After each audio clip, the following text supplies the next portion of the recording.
In the year 794, the imperial court of Japan relocated to the newly constructed capital of Heian, establishing a center of aristocratic culture that would endure for 4 centuries. While men at court wrote official administration documents using classical Chinese, women were expected to write in the newly developing cursive phonetic script called hiragana. This linguistic division meant that men were restricted to the rigid formal syntax of kanban, which was used exclusively for government registers and political decrees. Meanwhile, women utilized the flexible characters of hiragana, originally referred to as onate or the female hand, to express personal emotions, private thoughts, and intimate letters. During the early 10th century, the prestige of classical Chinese poetry still dominated the official halls of the imperial palace, but hiragana began to gain literary recognition. Court officials realized that the native sounds of the Japanese language, known as Yamato Kotoba, could only be captured accurately through this newly forged phonetic writing system.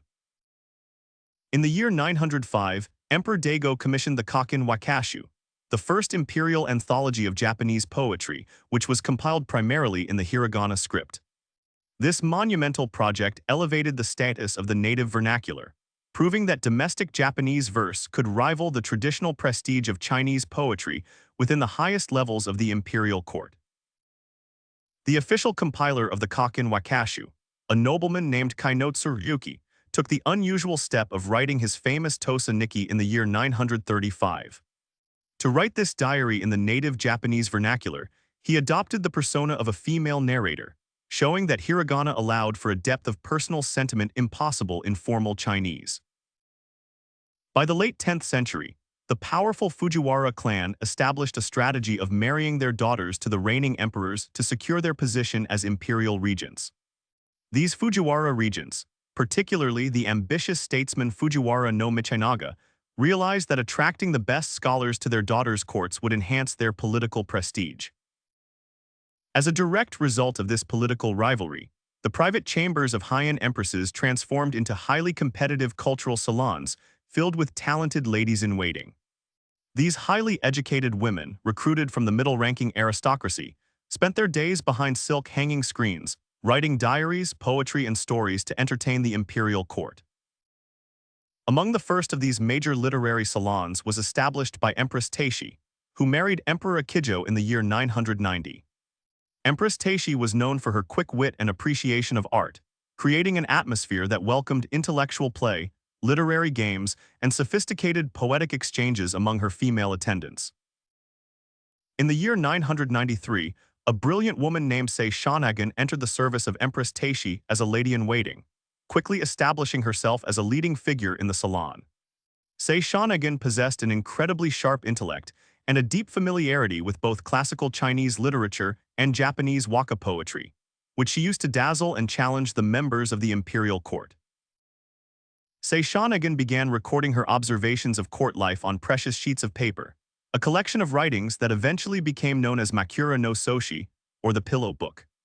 Her writing created a new genre called zuihitsu, or follow-the-brush essays, characterized by spontaneous thoughts, lists of interesting things, and humorous anecdotes. In one famous entry from the Pillow Book, Sei Shonagon describes the beauty of the dawn in spring, comparing the changing colors of the hills to thin purple clouds. This specific focus on the immediate, sensory experiences of nature defined the aesthetic concept of akashi, which celebrated things that were delightful, interesting, and visually pleasing.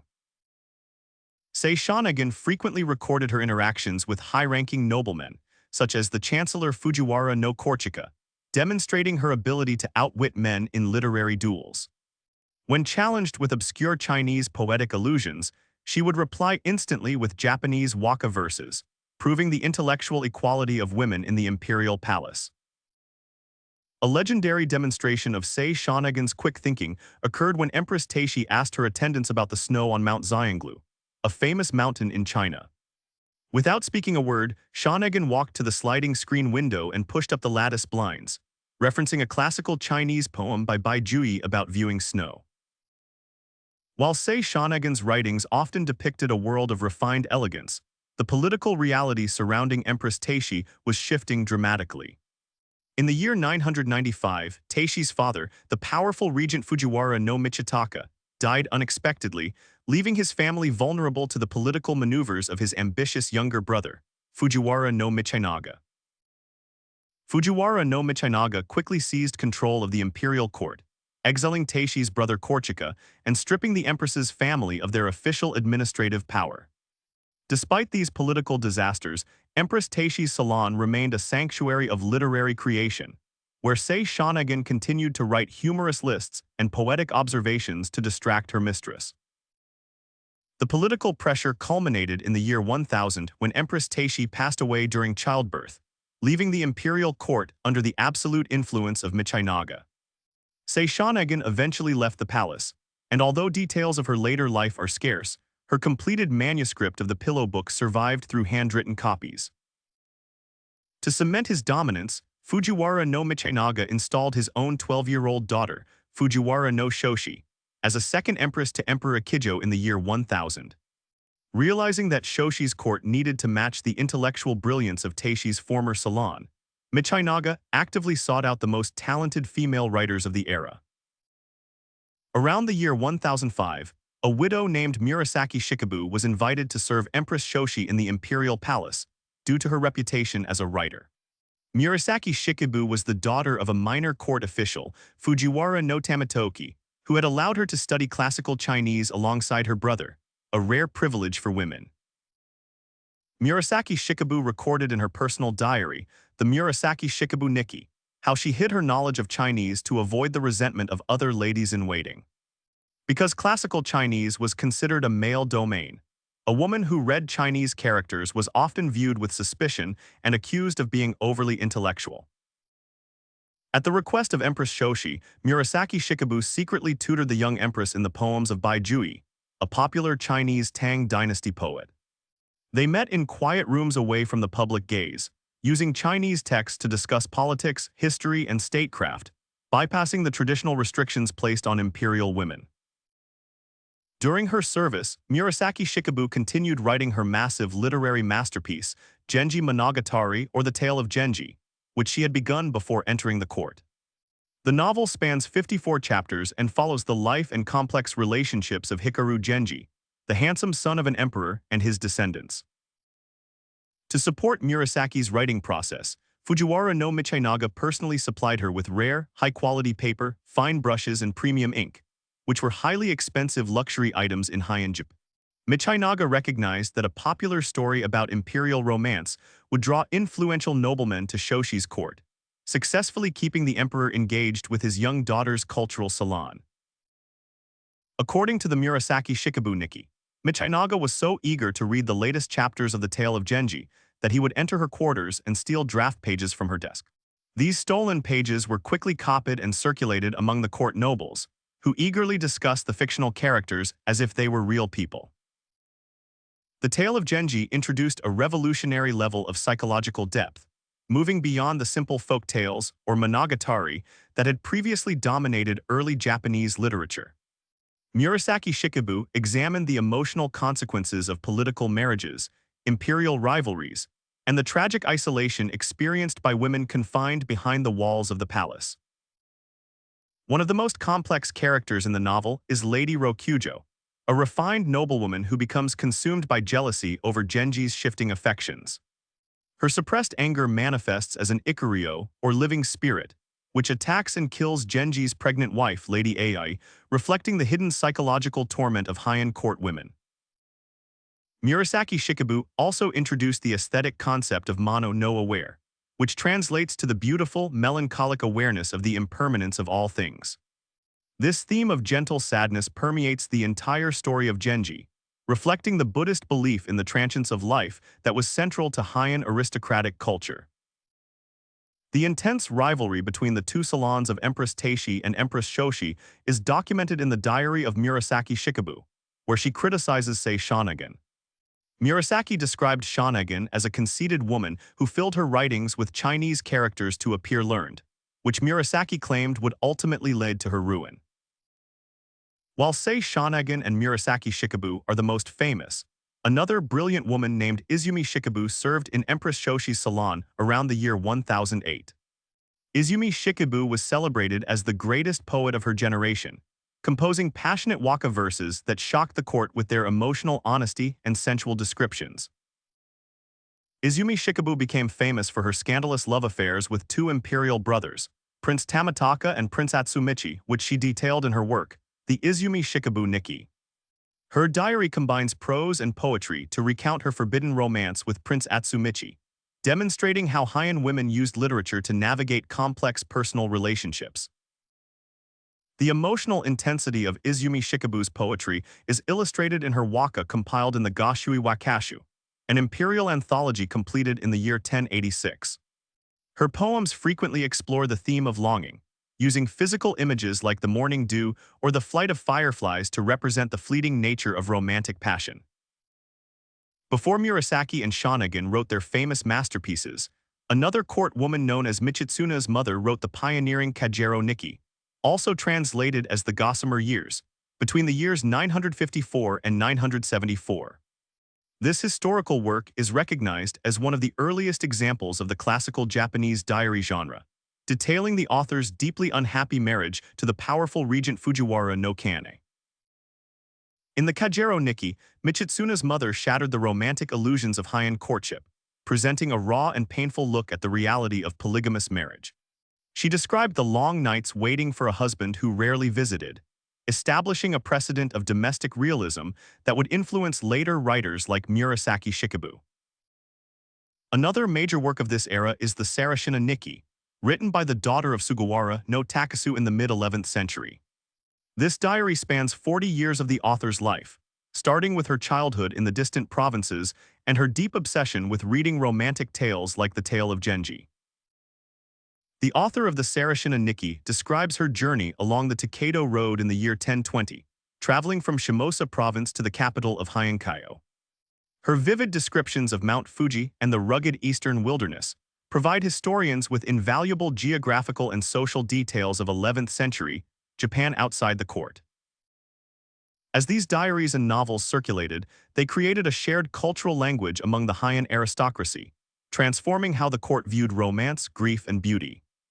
These female writers established the standard vocabulary of classic Japanese, ensuring that native prose would remain a viable artistic medium for subsequent generations of scholars. The popularity of these vernacular texts was maintained by professional copiers, often young noblewomen who transcribed the works onto sheets of mulberry paper. These copies were bound into handscrolls or booklets, which were passed from household to household, slowly spreading the influence of the Onate writing style beyond the immediate capital. During the Kamakura period, which began in the year 1185, the political power in Japan shifted from the Heian court aristocrats to the military class of samurai.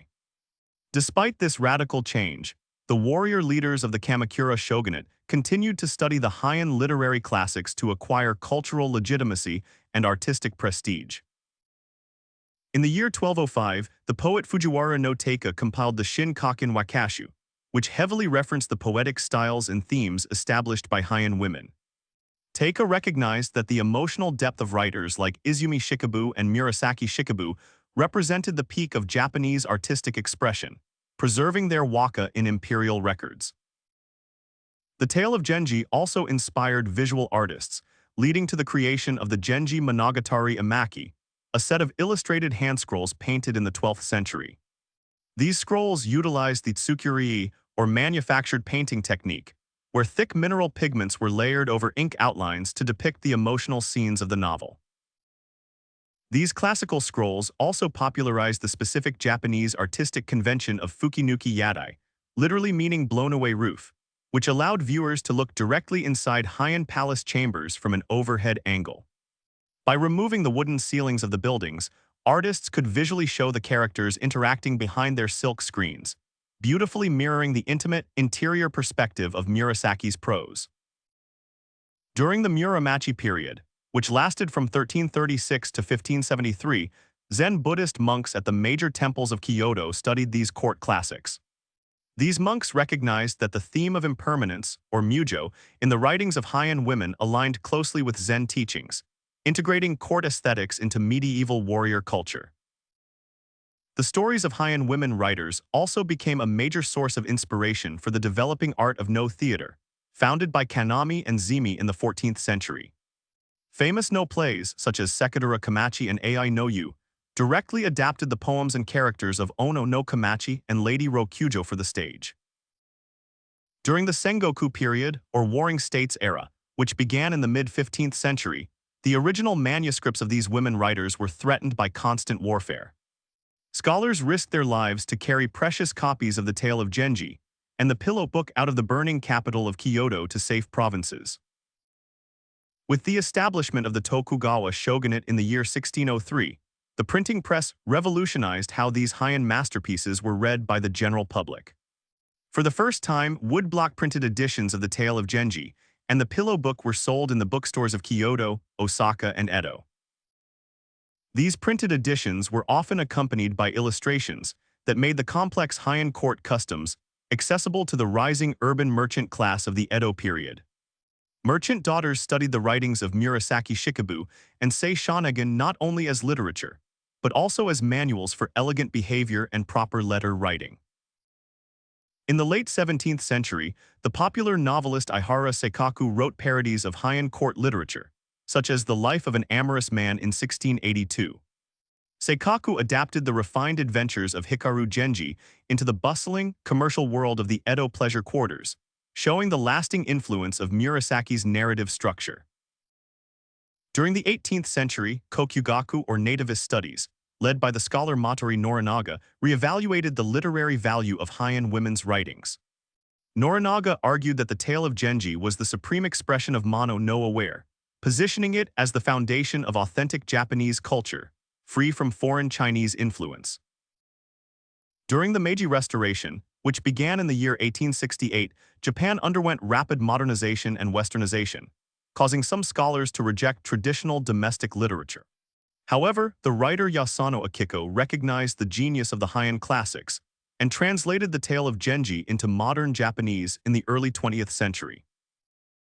Yasano Akiko's modern translation of Genji allowed a new generation of readers to access Murasaki Shikibu's psychological realism, inspiring the development of the modern Japanese novel.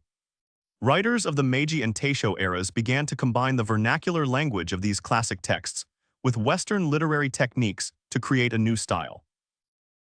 In the year 1925, the British scholar Arthur Waley published the first major English translation of the Tale of Genji, introducing Murasaki Shikibu to the global literary stage. International critics were amazed by the modern psychological depth of the 11-layered narrative, comparing it to the works of Marcel Proust and Virginia Woolf. To understand the world of these Heian writers, one must examine the physical environment of the imperial capital, Heian, which was modeled after the Chinese capital Chang'an. The city was laid out in a grid pattern with the imperial palace complex, the diaries, situated at the extreme north, physically separating the nobility from the commoners. Within the palace, the aristocrats lived in wooden compounds built in the Shindan-zukuri architectural style, characterized by single-story buildings connected by long, open corridors. These buildings lacked permanent interior walls, relying on sliding paper screens called shoji and heavy silk curtains to divide the large, drafty rooms where ladies-in-waiting wrote their masterpieces. The interior of these palace chambers was illuminated only by small oil lamps and paper lanterns, creating a world of deep shadows and soft, diffused light. In this dim environment, Heian women spent their days sitting on woven straw mats called tatami, shielded from public view by bamboo blinds known as misu. This physical seclusion meant that communication between men and women of the court was conducted almost entirely through the exchange of written waka poems. A nobleman would have a servant deliver a poem written on scented, colored paper, and the lady's response, including her handwriting and choice of paper, would determine his interest. To dress appropriately for these complex courtly interactions, high-ranking Heian women wore the traditional juneto, an elaborate 12-layered silk robe that could easily weigh up to 20 kilograms. The specific, name-appropriate color combinations of these layered silk sleeves were carefully chosen to match the current season, reflecting the intense aesthetic sensitivity to nature that defined the Heian aristocracy. While women wore multi-layered silk, men in the Heian court wore the sokutai, a formal outfit consisting of stiff robes and a black lacquered hat with a thin tail. Men spent their days performing complex administrative rituals, using classical Chinese to record court decisions, while women observed these actions from behind their screens. This strict social division allowed Heian women writers to develop an intimate, interior perspective on the complex political struggles within the Fujiwara-dominated court. While men recorded the public ceremonial aspects of these events, women like Murasaki Shikibu wrote about the private anxiety, grief, and jealousy that motivated these high-ranking political players. The literary salons of Heian were also centers of incense-making contests, where court members blended precious ingredients like musk, sandalwood, and cloves to create unique scents. These incense blends were burned in bronze vessels called koro, and the ability to identify or create a refined scent was considered a mark of high breeding. In addition to writing diaries and novels, Heian women were skilled in calligraphic art, using fine brushes to paint flowing hiragana characters on decorated paper.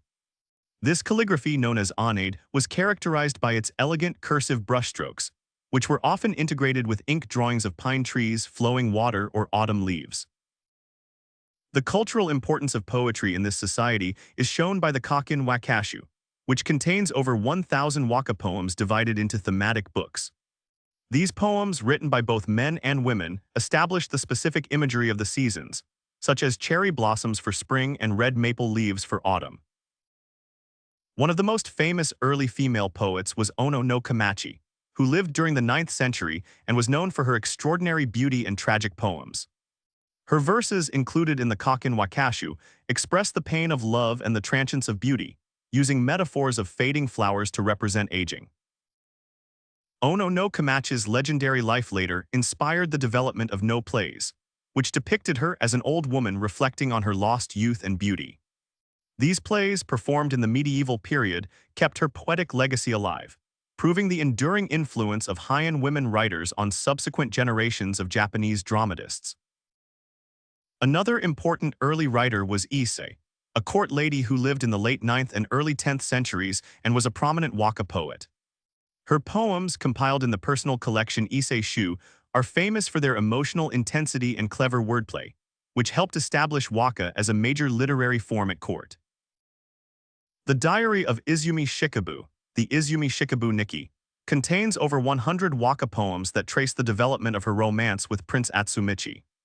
This work showed how Heian women used poetry not just as ornament, but as a primary tool for psychological exploration and personal communication in relationships. The Gossamer Diary of Michitsuna's mother, the Kajero Nikki, begins with the author expressing her frustration with the traditional, idealized romance stories of her time. By writing a realistic account of her unhappy marriage, she opened the door for subsequent Heian writers to explore the actual lives and struggles of aristocratic women. Michitsuna's mother detailed the emotional pain of waiting for her husband, Fujiwara no Kane, who often left her for other wishes in the polygamous Heian system. Her honest description of her jealousy and her pilgrimage to the temple at Mount Koya established the diary as a form of self-examination and emotional release. The daughter of Sugawara no Takasu continued this tradition of personal writing in her Sarashina Nikki, which she began in the mid-11th century. Her diary records her lifelong search for spiritual peace through pilgrimages to Buddhist temples, such as Ishiyamadera, while reflecting on her youthful obsession with secular romantic tales. Ishiyamadera, a temple located near Lake Biwa, was a popular pilgrimage destination for Heian court ladies seeking religious merit or artistic inspiration. According to local legend, Murasaki Shikibu began writing the Tale of Genji during a retreat at Ishiyamadera, looking at the reflection of the autumn moon on the water. The religious lives of these women writers were deeply influenced by Tendai Buddhism, centered at the temple complex of Enryakuji on Mount Heian. The Buddhist teachings of the impermanence of all things, or mujo, and the cycle of rebirth known as samsara provided the philosophical background for many Heian diaries and novels. This religious worldview is reflected in the final chapters of the Tale of Genji, which follow a young woman named Yukifune as she flees her lovers. Yukifune attempts suicide by throwing herself into the Uji River, but she is rescued by Buddhist monks and decides to take tonsure, finding peace in monastic isolation. The writing materials used by these Heian women were produced using traditional Japanese papermaking techniques, known as washi, which used fibers from the mulberry tree. This paper was remarkably durable and allowed the cursive hiragana characters to flow smoothly across the page, preserving these handwritten manuscripts for hundreds of years. These manuscripts were bound together using silk thread in a style known as fusokubin, creating thin booklets that could be easily hidden or shared. Because printing did not yet exist, these booklets were copied by hand, a process that allowed for variations and personal touches in the handwriting of each scribe. The transcription of these Heian texts was often done by young noblewomen who wanted to study the writing style of Murasaki Shikibu or Sei Shonagon. Through this copying process, the literary style of the Heian court was passed down through generations of aristocratic families, ensuring the survival of the classic Japanese language. The linguistic influence of these women writers was so great that the language of the Heian court, classical Japanese, remained the standard for literary prose until the late 19th century. Even as spoken Japanese changed, writers continued to use the grammar and vocabulary established by Murasaki and Shonagon to write formal essays. During the Kamakura period, which saw the rise of the samurai, the military rulers of the Kamakura shogunate recognized the cultural prestige of Heian literature. The shogun Minamoto no Sanetomo studied waka poetry and compiled his own collection, the Kinka Wakashu, directly referencing the poetic style of the Heian court. In the Muromachi period, the refined culture of the Heian court was integrated into the Zen-influenced arts of the warrior class, including the tea ceremony. The concept of wabi-sabi, which values simplicity and impermanence, was influenced by the aesthetic of mono, no aware found in the writings of Murasaki Shikibu. The development of no theater in the 14th century, led by the dramatist Zimi, drew heavily on the characters and emotional struggles depicted by Heian women. No plays like Matsukaze and Eguchi adapted the waka of Heian ladies to explore Buddhist themes of attachment, salvation, and the transience of human desire. During the Edo period, which began in the year 1603 under the Tokugawa shogunate, the rise of the printing press allowed these classic courtly writings to reach a much wider urban merchant audience. Local publishing houses in Osaka and Kyoto produced cheap woodblock printed editions of the Tale of Genji, which were often beautifully illustrated by famous ukiyo-e artists of the day. The famous ukiyo-e artist Utagawa Kunisada created numerous print series depicting dramatic scenes from the Tale of Genji, visually modernizing the classic characters in trendy Edo fashion. These woodblock prints, known as Genji, were highly popular among commoners and helped to keep the themes and characters of Murasaki Shikibu's novel alive in the popular imagination. The Edo period also saw the emergence of female poets like Chiyonai, who studied the waka of Heian women and adapted their sensitivity into the short haiku form. Chiyonai became famous for her haiku about nature, proving that the female voice remained a powerful force in Japanese literature across different historical eras.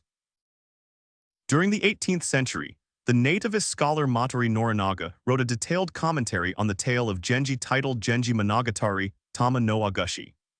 Norinaga argued that the novel was not a moral treatise, but a deep exploration of mono no aware, which he defined as the core of Japanese sensibility. With the Meiji Restoration in the year 1868, the new government sought to modernize the country by adopting Western educational systems and literary styles. Despite this push for Westernization, the works of Heian women were included in the national school curriculum, establishing them as the foundation of modern Japanese national identity. In the year 1912, the feminist writer Yasano Akiko published a complete translation of the Tale of Genji into modern Japanese, making the text accessible to modern readers. Akiko saw Murasaki Shikibu as a pioneering writer who used literature to criticize the patriarchal restrictions of the Heian imperial marriage system. Other Meiji-era female writers, such as Higuchi Ikkyo, were deeply influenced by the classical style of the Heian diaries. Ikkyo's famous short story, Take Your Abe, published in the year 1895, utilized a poetic, classical Japanese prose style to describe the lives of children growing up in the pleasure quarters of Tokyo. The translation of the Tale of Genji into English by Arthur Waley in the 1920s was followed by another major translation by Edward Seidensticker in the year 1976. These translations introduced global readers to the complex interiority and psychological realism of Murasaki Shikibu's writing, securing her place in world literature. Today, the original manuscript pages written by Murasaki Shikibu and Sei Shonagon no longer exist, having been destroyed by centuries of fires, wars, and decay. The oldest surviving fragments of the Tale of Genji are portions of the 12th century Genji Monogatari Emaki handscrolls, which are designated as national treasures of Japan. The influence of these Heian writers is also visible in modern Japanese pop culture, particularly in manga and anime adaptations of classical tales. The character designs, narrative structures, and focus on emotional interiority in modern shoujo manga can be traced directly back to the style of Heian-era diaries and novels. In the year 2008, the city of Kyoto celebrated the millennium of the Tale of Genji, marking 1,000 years since the novel first appeared in historical records. This celebration highlighted the global impact of Murasaki Shikibu's work, which has been translated into over 30 languages and is studied in universities worldwide.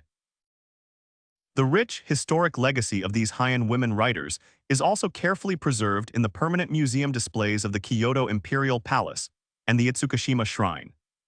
Today, modern visitors can view detailed reconstructions of the Shindan-zukuri rooms, beautiful layered silk robes, and authentic writing utensils that these women used to create the foundational works of classical Japanese literature. To this day, the cursive script of hiragana remains the primary phonetic alphabet used by Japanese children when they first learn to read and write. This writing system, which began as the private hand of court women, is now the essential medium for the daily communication of over 100 million people.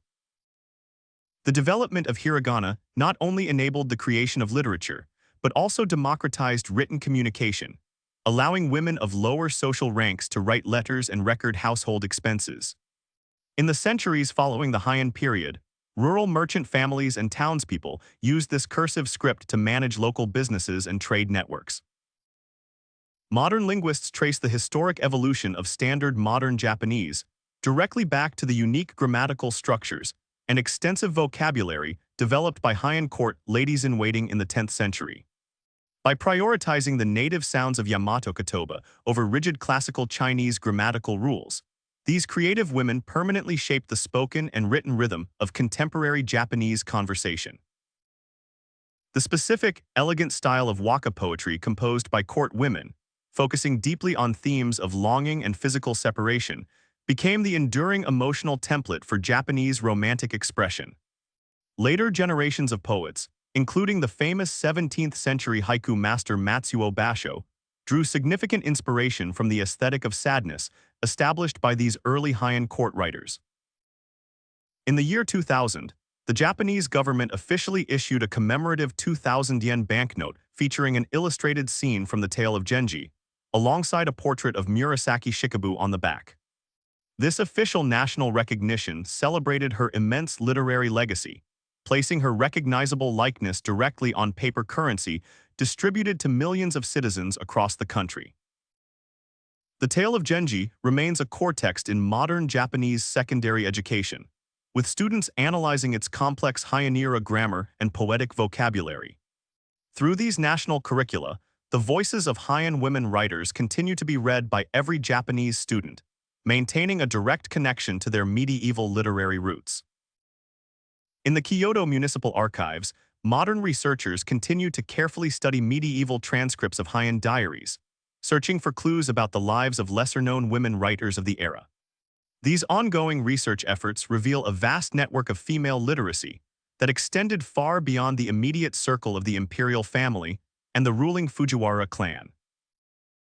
At the scenic Rasenji Temple in Kyoto, which was built on the historical site of Murasaki Shikibu's family residence, modern visitors can walk through a beautiful replica Heian garden. This tranquil garden, featuring clean white gravel and purple bellflowers, matches the descriptions of the landscape where Murasaki wrote the early chapters of her famous Genji novel. The long-term physical preservation of these literary works was also greatly aided by the creation of massive imperial libraries, such as the Official Archives and Mausolea Department of the Imperial Household Agency. Within these modern, climate-controlled vaults, Centuries-old hand-copied scrolls of the Pillow Book are carefully preserved alongside the official administrative documents of the ancient court. Today, the innovative literary techniques invented by these Heian women, particularly the use of stream-of-consciousness narration and deep interior monologue, remain absolutely central to modern Japanese fiction. Renowned contemporary authors like Haruki Murakami and Banana Yashimoto continue to draw heavily on this focus on the internal human psyche, a style first established over 1,000 years ago.